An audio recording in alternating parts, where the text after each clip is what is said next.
One question came up that related to the files and the sizes that you could use for Radon Shield Pro. So once you're in the admin section here, again, you'll go to About Us to get to this page here. This is where you put in the photos for each section or each slide, right?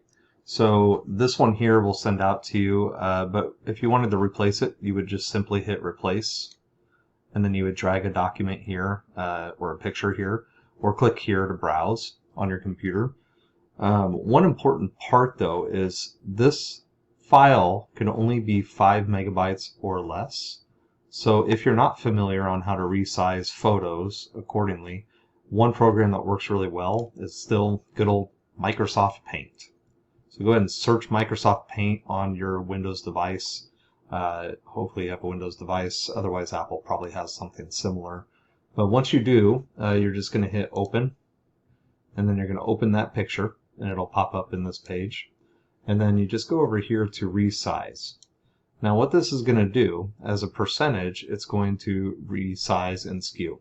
So if you have this locked in here, it's going to maintain the aspect ratio, which you want to do.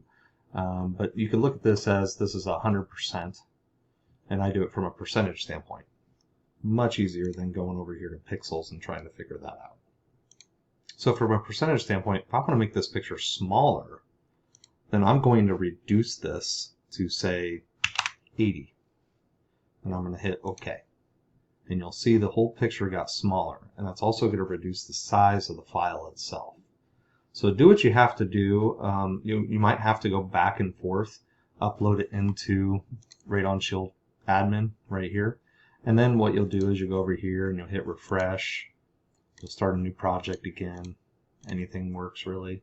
And then go to the About Us. And then you're going to go to that file to see if it's the right size on your device. So you can play around with that a little bit to get the right size. I did this on a PC.